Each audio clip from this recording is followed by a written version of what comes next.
All right.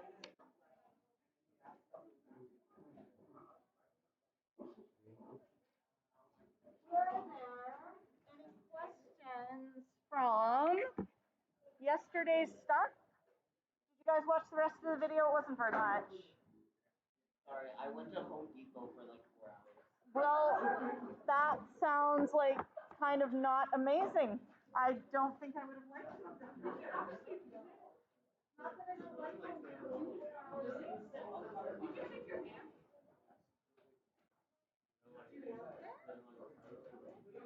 You don't work there? No? Are we doing the experiment today? I think everyone's here. We probably will, but probably near the end of class, okay? Yes.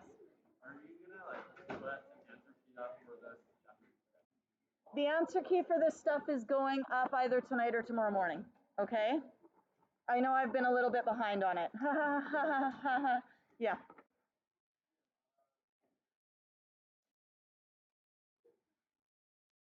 I wouldn't, just because like then you have to flip to it. So keep the yellow sheet maybe out, I think, just because that way you can, you know, it's like a periodic table, right? You'll want to be able to refer to it. Okay. We are actually already recording. Yay! Okay, so if you recall from last day, the metallic bonding theory, what are the positive things in a metallic crystal lattice? Because this right here is a metallic. This is page, I don't know what page it is. 76? 46.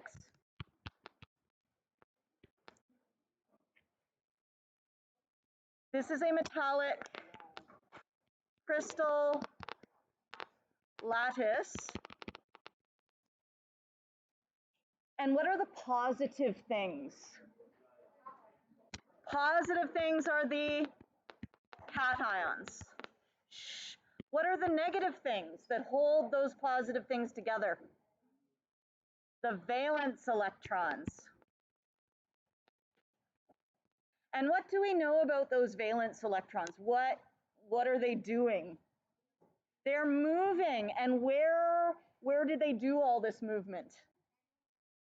Basically anywhere they want, anywhere in between the cations. They're just moving in the space between the cations.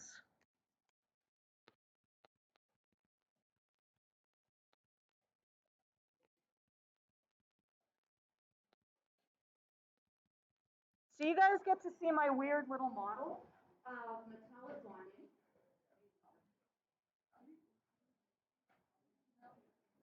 I've like literally had this for years and years and years. So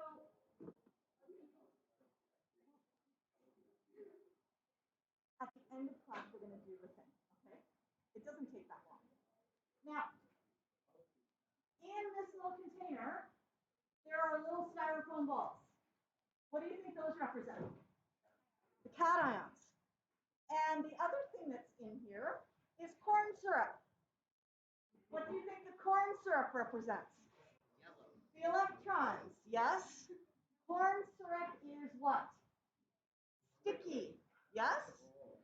It's sticky, so it sticks the cations together. And if you turn this upside down, you can notice it flows like the sea of mobile, delocalized electrons. Those are words that you want to use in terms of the electrons in metallic bonding. We have a sea of them. So we have to use those specific words. Well, they're good words to use, okay? They are mobile. If you say able to move, that would be fine also. They are able to move. They're, I like mobile better because it actually implies movement. Free means that they could move, but they don't necessarily have to. Yeah? Anyway, So they are mobile and they are delocalized. What does it mean to be delocalized? Not connected to any one atom, okay? So I'm going to pass this around. You may not even care, but it's the best model I could come up with for metallic bonding. Please don't open it though, because it turns out that styrofoam balls are much less dense than corn syrup. So you can imagine what would happen if I opened this up. The whole thing would like, and it would be gross and sticky and nasty. But can you imagine if these were the same density as the corn syrup? What if I was to start smushing it? What would happen? It would just flatten out, right? And what if I was to put like a little funnel here that was, big enough for the cations to fit through, and I started pushing it down? What would it do? Everything, it would become a duck. Exactly. It's stretchy like a duck, right? So if I was to push down on this through a funnel that was big enough for the cations to fit through, everything would start moving through it. And because these are electrons and they can move, what if I attached a positive to this side and a negative to this side? Which direction would the electrons move? This is negative, this is positive. They would move towards the positive and away from the negative. So we would have a net movement, which is why metals are conductive. They can conduct electricity because electricity is moving charges. What are the charges that can move in a metal? The valence electrons. Okay, I'll pass this around. I have no idea if it's of any interest to you, but you can just be like, wow, that's a weird model to keep in your cupboard for 8 years. Anyway.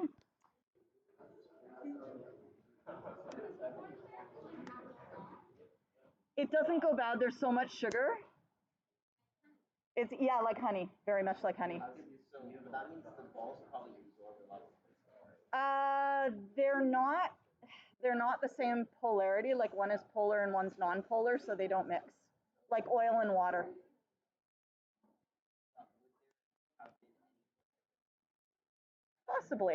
Possibly. Now, on the next page, we have a few little questions and answers. Why do the metal ions give up their valence electrons to this sea of mobile electrons? Why are they just like, sure, off you go, float around in between us? Why are they okay with that? Because they tend to lose electrons. They have low electronegativity, which means they do not hold on to their outer shell electrons tightly. So they tend to lose their outer shell electrons easily.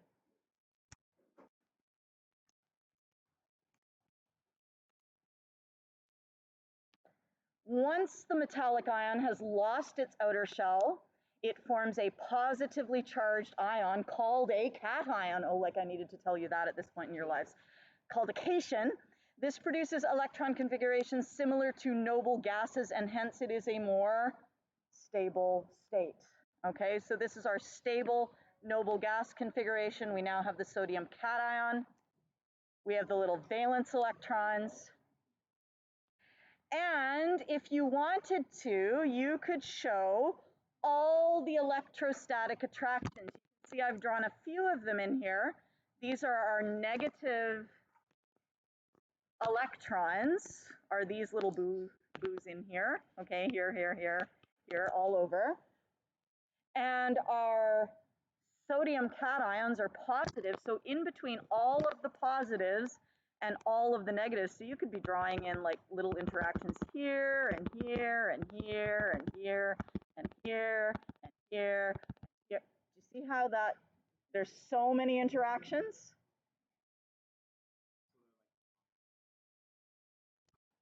Yeah, kind of, yeah. Okay, and this one, it's attracted all of these different places.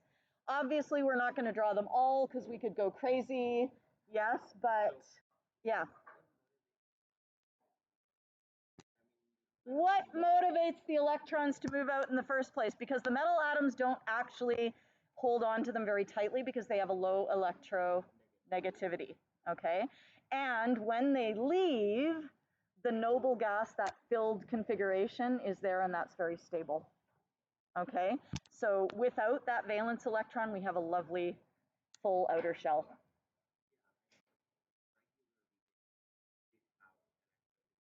Yeah. Only if it was a single atom on its own. Yeah.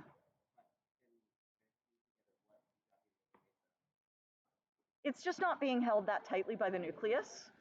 So it's like, oh, I could be here, but I am also attracted. So I'm attracted to this atom here, but I'm also attracted to this atom here. And then there's just natural movement, right? So it's like, oh, I might as well like kind of move here. Sure. And then they're just, I mean, if there's any motion at all, right, which there will be if you're not at absolute zero, then it's like, oh, look, I'm attracted here, so I'm going to go there. And then maybe it bumps into another electron and that bumps it along. Yeah, yeah. Does that make sense? Cool. So that's what we got, electrostatic attraction between metal cations and the mobile delocalized valence electrons. You could also, if you don't like the term sea of electrons, yes? This is how alloys work as well. And we're actually going to get to alloys in short order. Right now, we're just kind of talking about like a single type of metal, but it will be the same principle with an alloy. You'll still have those electrons bonding in between the cations. Yeah. If you don't like the term sea, you can use a swarm of electrons. Oh, okay. I like the sea of electrons, but whatever. Now, properties of metals. Did you guys know that metals are relatively dense? Yes, and that's because they are packed tightly. That doesn't really have a lot to do with the sea of valence electrons, okay? But the valence electrons do hold them tightly together, so that does help. However, metallic bonding in the sea of electrons does lead to a high melting point and a high boiling point. So you need to heat them very high because you have all of those interactions between the valence electrons and the cations. Metallic bonds are strong. Covalent bonds are strong. Ionic bonds are strong. Okay, they're all strong. All bonds are strong. Okay? And in fact, if we were to, and we will look at strength of the various bonds later in comparison with one another, but I think the strongest covalent bond might be the strongest bond, but there's so much overlap in the strength of the different bonds that I would hesitate to say that, you know, metallic bonds are the weakest of the bonds. Like, it's not true. Like, a metallic bond in one instance can be stronger than a covalent bond in a different instance and vice versa. Okay? You should know the words malleable and ductile. Hopefully we've drummed those into you through grade 8, 9, and 10. Yeah? We've hammered them into you.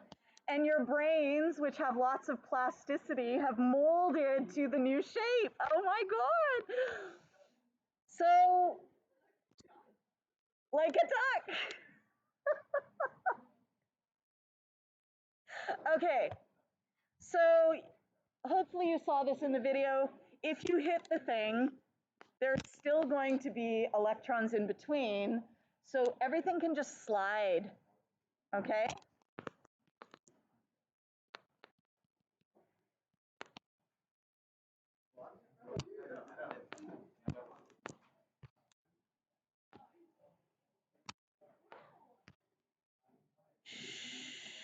So I know we've talked about this already, but do you remember when I was going to put the corn syrup and the things through through a little funnel. Well, they call it a dye when they actually are doing it in, like, you know, industrial processes.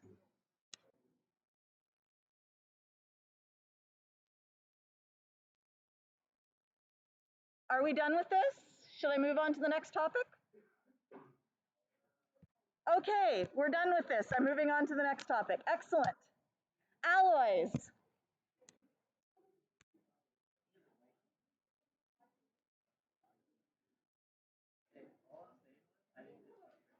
You didn't.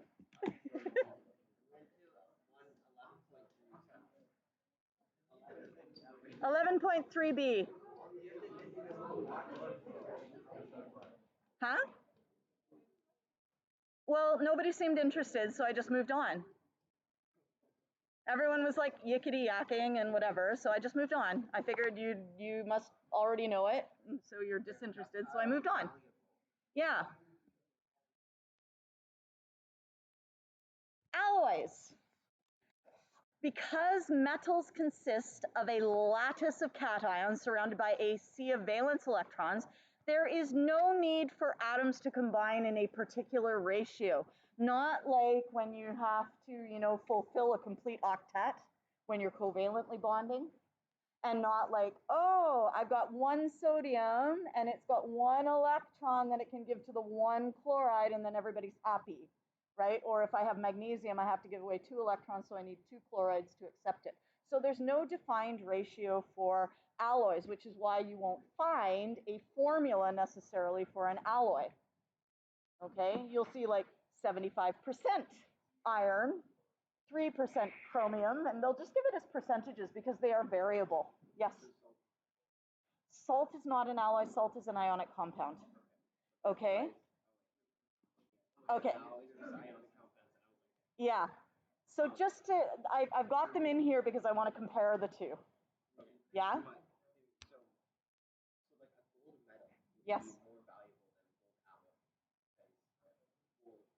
It depends on what you're using it for, right? Because if you want some jewelry, you do not want 24 karat gold because it's very, very soft. And if you've, you know, hammered some lovely pattern into it or whatever, like that's going to wear off, which is very often why, you know, jewelry is like 14 to 18 karat rather than 24. So it depends what you're using it for. But if you're just melting it down, then yes, the 24 karat gold would be worth more, right? Yeah. So an alloy is a mixture of 2 or more elements. So it is a mixture. It's not a pure substance. We got 2 or more elements, and at least one of the elements has to be a metal.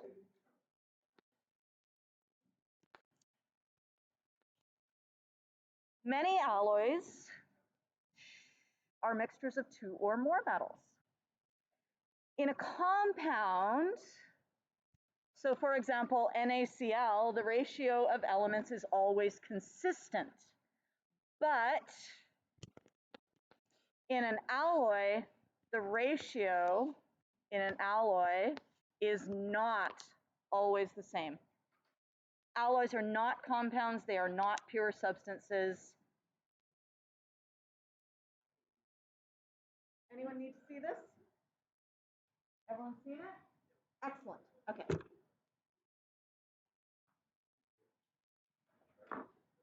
So alloys are not compounds, they are not pure substances, they're mixtures. So here we've got alloys of metals A and B, and you can see that we have different ratios in both of them. Why is there that spot there? There we go. Right, we have 22 A's to 8 B's here. Here we only have 15 A's to 15 B's. Okay, so the proportion can be different. Yes. It can be anything you want, right? So if I was to melt some silver and melt some gold, right, I could do like a percent by mass, where I'm like 25% gold by mass, and then 75% silver by mass. Or I could make it 50-50 or 80-20 or whatever I wanted to do, okay? Now, some elements will combine better in certain ratios than other ones, but you're really only limited by what is acceptable to the atoms, right? And we can have a third alloy where we have a 10 to 20 ratio, okay, just depending on how much we mix.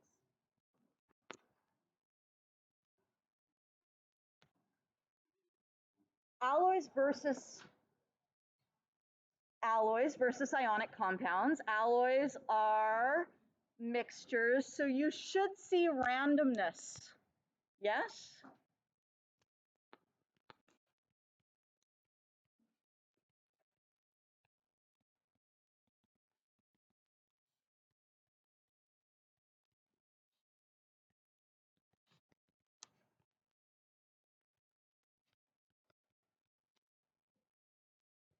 However, if you see an ionic compound, now I have a feeling that no one's going to give you an ionic compound without putting like positives and negatives on it.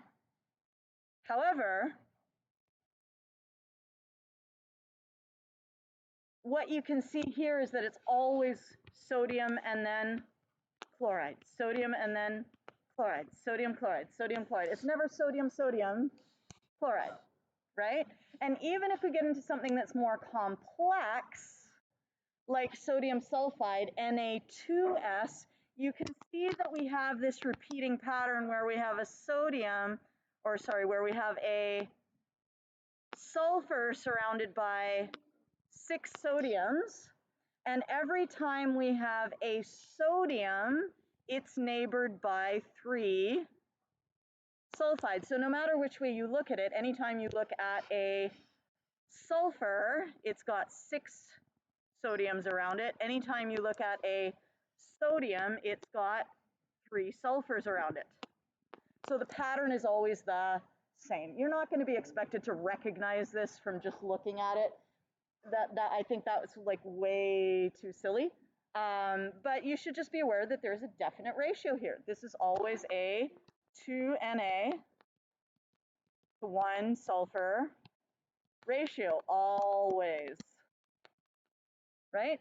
There's no if, ands, or buts about it. Yes? Yeah.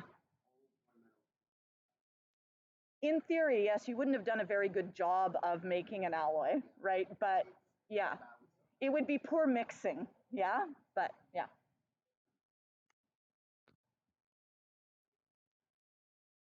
So you can take a look at these, and do these look like alloys or do they look like ionic compounds?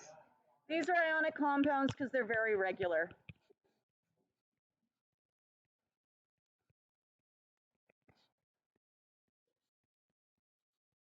But again, they're not going to give you this without putting like, minus, plus, and then you can be like, oh yeah, that's an ionic compound because it's made of ions. 2 types of alloys you are responsible for knowing their names. Interstitial. What does inter mean? Inter means between.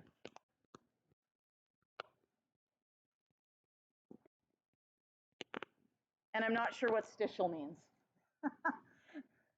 You could ask your biology teacher because there's also interstitial tissues and stuff in biology, but I can't remember my terminology well enough. So when you have an interstitial alloy, the element that's present in the smaller quantity will be fitting in between the atoms of the more major components, okay? So the small atoms will fit in between. Oh, look at this. I don't need to know what it is because it comes from the Latin inter, between. Sistere means to stand. Intersistere, or interstitial, to stand between. So the little carbon atoms are standing in between the iron atoms. Okay, so this is an alloy of iron and carbon. This is a type of steel.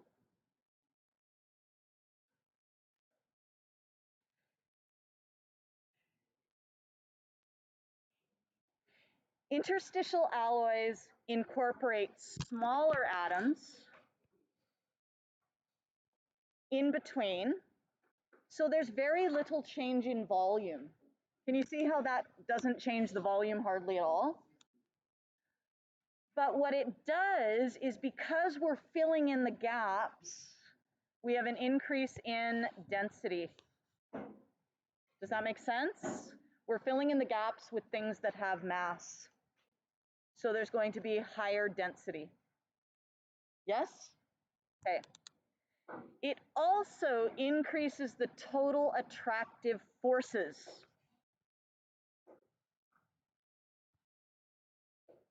Since new attractions are made to the smaller atom, while the attractive forces among the larger atoms are only slightly disrupted. Okay? The result is that the alloy is stronger and harder. Which is why, if you want to have a sword, you should have steel with carbon in it, because if you don't have carbon in it, it will not be as strong or as hard, and it'll get dinged and break and things much more easily and get smushed, dented, whatever. So, a substitutional alloy. This one's pretty straightforward. What does it mean to substitute? Put something in place of the other one. So you can see we've got these smaller purple ones, and metal B is sort of larger blue ones. And we have substituted some of the metal B for metal A. Yes? So for example, we might have, these tend to be metal, copper and tin. If we were to look at, oh, do we have, hang on one second. Where is our periodic properties? And if we were to go to our ion size, oh, not ion size, I want atomic size. Oh.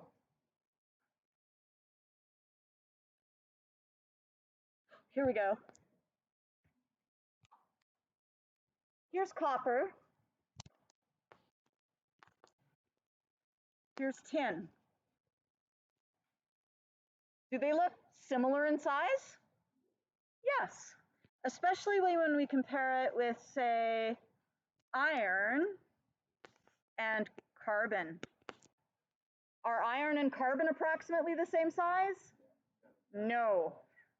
Okay, like you can see the iron is bigger than the carbon. So if you had copper and tin, because they are similar in size, and you can see almost all of the transition metals are very similar in size. So if you have a transition metal and a transition metal, what kind of alloy will you have? Substitutional. If you have some sort of metal and then you have a little non-metal like boron, carbon, nitrogen, what kind of interstitial? Yes? So really, other than remembering the terms and kind of remembering what they mean, that's all there is to alloys. Yes? Beryllium bromide is an ionic compound, not an alloy, because this is a metal that's going to lose 2 electrons, and this is a nonmetal that's going to gain electrons. Carbon is a nonmetal, but carbon doesn't like forming ionic bonds particularly. It's not particularly electronegative. Yeah?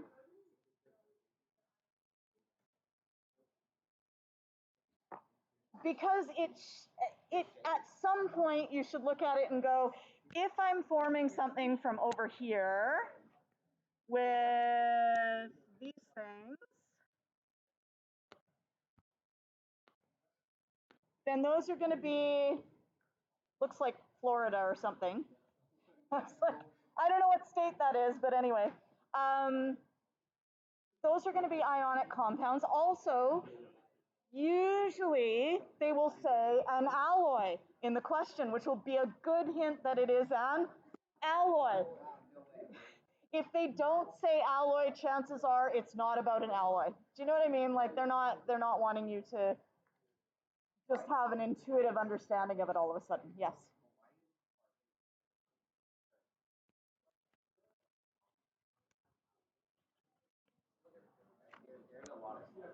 Yeah, it's a very common element. They do fit nicely in between things.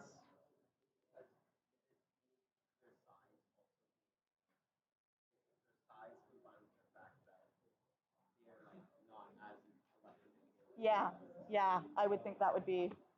Ooh, he made a good point. Evan made a good point. Why are carbon and silicon so common in alloys? Because they're quite small, so they make a good interstitial alloy, but they're also not very electronegative, so their tendency to form an ionic compound will be much smaller than for something like chlorine or sulfur or fluorine, which are much more electronegative. Okay.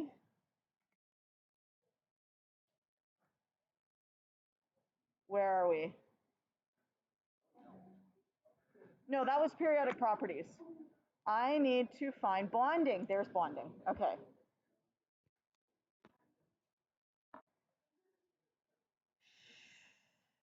So if you have a substitutional alloy, it's going to have a set of properties that are very similar to both of the elements. So it will tend to have a melting point that's somewhere in between the two melting points of the two substances. It will tend to have a hardness factor that is somewhere in between those two substances. Okay, so it'll have a density somewhere in between those two substances. Comparing alloys and pure metals. Many pure metals, like gold, are too soft for many uses.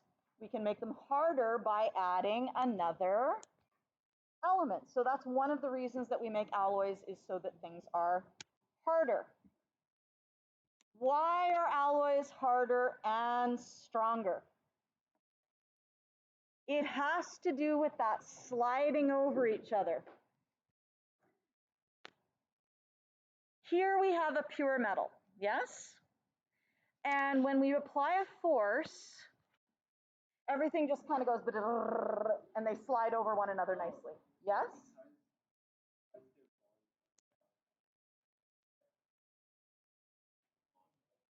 Well, the other thing too is, like, if you have a covalent bond, like, it's very localized, you cannot move it. So like, you can't slide this one and still have these two things bonded, right? When these guys slide, even though it's not attracted to, even though this guy is no longer attracted to this electron, it's still got lots of electrons to be attracted to. Whereas if you were to take a covalent bond, let's say a C and an O, and let's say you pushed the O, it just breaks, right? So that's why metals are malleable and covalent compounds are not malleable. Yeah, because if you try and move it, it will break. Ionic compounds, imagine that you have positive, negative, positive, negative, positive, negative. Strong bonds, yes? But what if we tap this one so it moves over? We have now positive, negative, positive. Uh-oh, now we have negative, positive, negative. What happens? Yikes. Yes? Whereas with the metal, it's like, oh, well, this guy says, I'm not near this anymore, but I am near all these other little electrons in between, so it's still bonded. It's not that the metal is harder, it's that it doesn't break. It will deform instead of breaking. It's not as brittle. Yes. Okay. Now, let's imagine that we now have this big thing in here. Do you see how it's not as smooth of a surface for it to go along? It's almost like there's like a little speed bump or a dip in the road or something. And so instead of like sort of, if you exaggerated it, the first one would be smooth, and then the second one would have like a bump in the, and yes? So that's why it tends to be harder. And so if you hit it with a hammer, it will deform less. It might become a little more brittle, okay? Heat resistance. So you might have something that has a very low melting point, you could add something else that has a higher melting point, and that would raise the melting point altogether. So if you needed to heat it up for something, you could heat it to a higher temperature than you could before. Okay? So let's choose some alloys. Let's make some mild steel. Apparently that's a type of steel. I did not know that until I made this handout. Mild steel is made of carbon and iron. It's easy to bend and pull into wires. Yay! But if you want tool steel, you want your hammer made of something easy to bend and pull into wires? No. So we make it instead out of tungsten and iron, which gives it the properties that it's very hard, you can heat it to a high temperature, all that good stuff. And then obviously stainless steel, we've all heard of that one, and you want something that doesn't rust, and apparently that's a property of chromium, is that it gives it the ability not to rust. Yes? What's that? I don't know what you would get. You could look it up and be like, what happens if I put carbon and tungsten and chromium together with the iron? You get like the super steel, uber steel, multicultural steel. So, how about you guys take a couple minutes, just do a few of these questions, because I haven't printed out 11.4 yet, so I'm going to do that while you do this, okay, and then we'll move on to 11.4. Excellent. Okay, so we'll just start recording now. There we are. Okay. And just remember, it's those repulsions. The preferred geometry has the maximal separation. So, if you have two electron groups, it's going to be, what's the shape called? Linear. Do we need to go through this slowly, or can we go through it quickly? Quickly, because we already just saw it.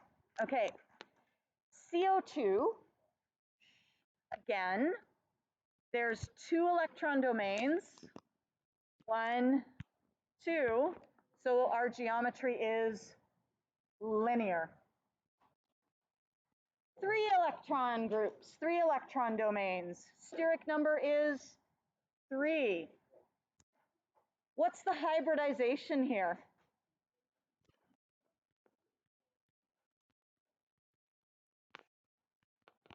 The hybridization is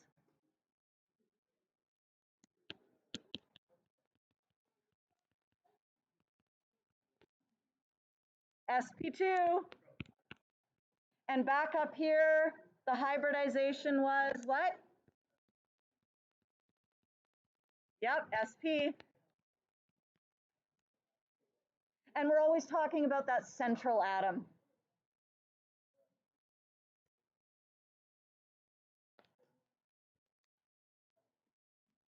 And that's where we get our trigonal planar.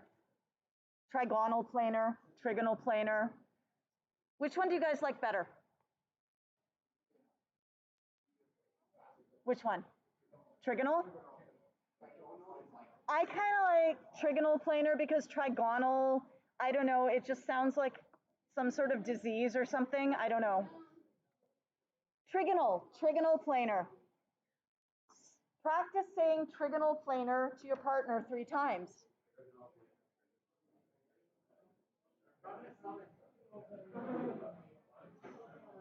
Bloody Mary, Bloody Mary, Bloody Mary.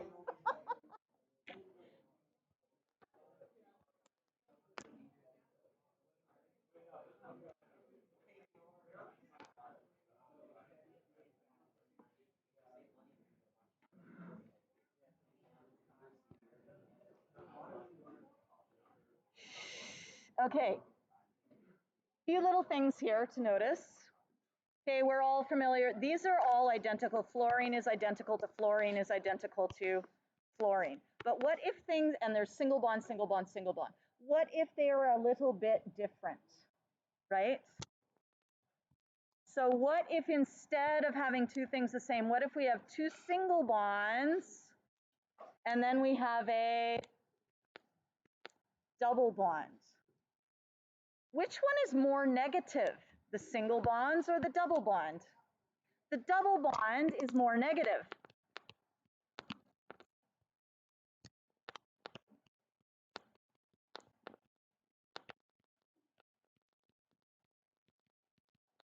Why? Because it has 4 electrons instead of 2.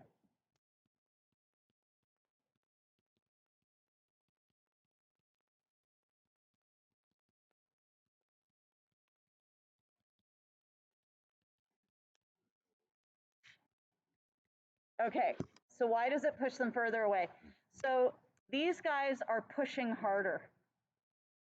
So instead of having an arrow like that, maybe we have an arrow, like our force arrow is thicker, because this force is stronger, whereas these single bonds don't repel each other as much, so the force line is weaker.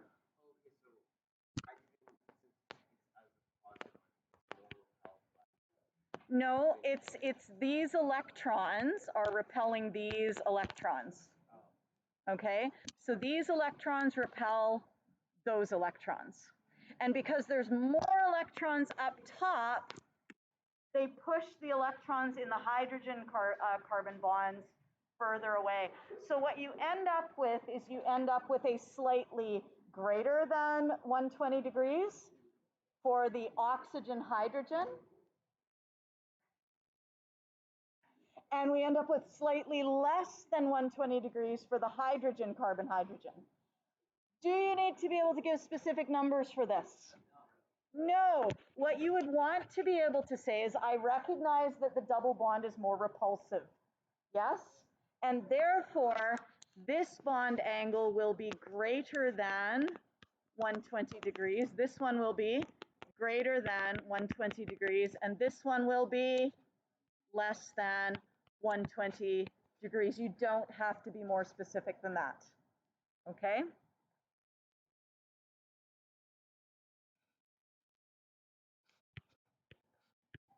Close enough.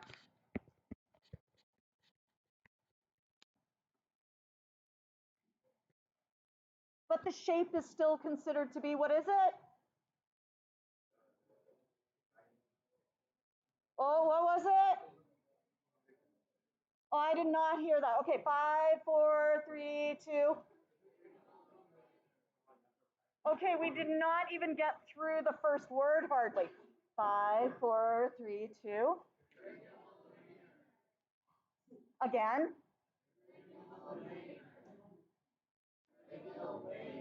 What's the hybridization? All right. Tetrahedral. What's our hybridization? So here we have linear.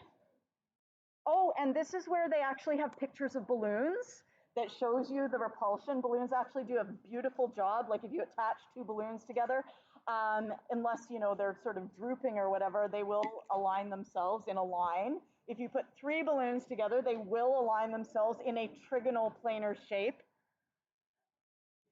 And if you put 4 balloons together, guess what? We get a tripod. We get that tetrahedral geometry. And that's as far apart from each other as they get. What's the hybridization here? sp3 hybridization.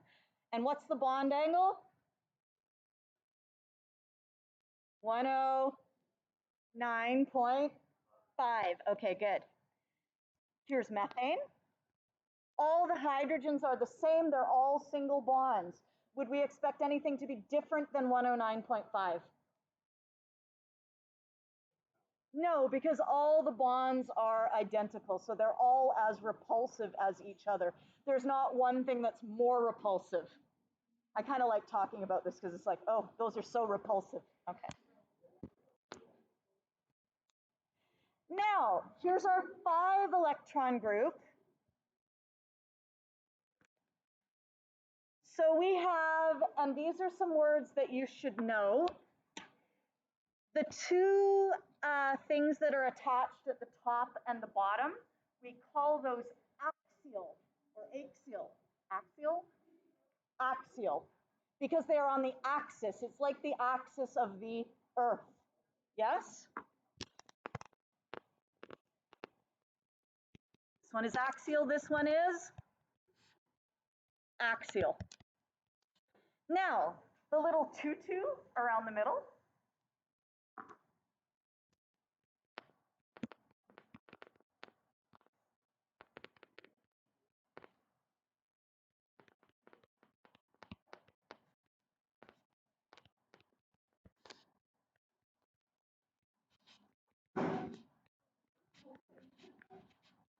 So the tutu of little electron domains around the middle. What have we got? Those are equatorial. They go around the equator. So this one's equatorial, this one's equatorial. What is the angle between the equatorial chlorines? 120. What is the bond angle between the axial chlorines? 180. And what is the angle in between an axial and an equatorial? 90. And if you have trouble visualizing any of this, go and buy yourself at the dollar store some cheap little things, get yourself some toothpicks and start sticking them together and making them so they're as symmetrical as possible.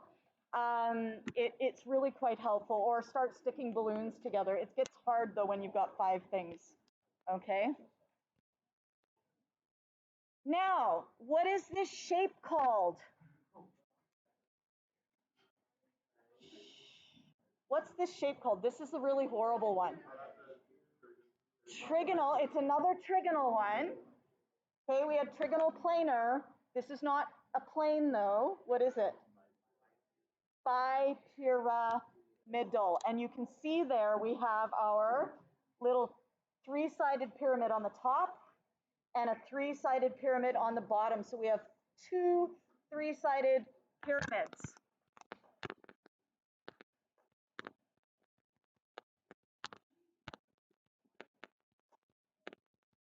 So that's where the bi comes from. And because it is 3-sided, that's where the trigonal comes from. How many electron domains do we have here? What's our steric number? How many electron domains? 5 electron domains. What's the steric number? Steric number is 5 because it just means the same thing as how many electron domains are there. And we cannot do hybridization for this because remember, hybridization, the model sort of falls apart after sp3. Back in the day when I went to school, this would be sp3d, but we don't do that anymore, so just pretend I didn't say anything, okay? So if you have 5 electron domains, what's the electron geometry?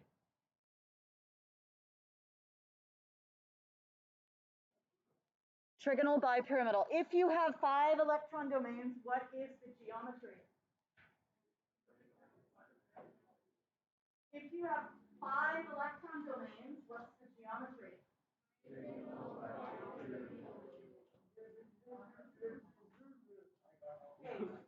Okay, trigonal, everyone. Trigonal, 5, pyramidal.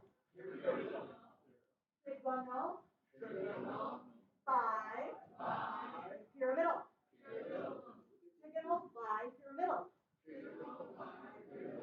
Trigonal, bipyramidal. One more time and then I'll answer your question. How many electron domains is trigonal bipyramidal? 5. What do you have if you have 4 electron domains?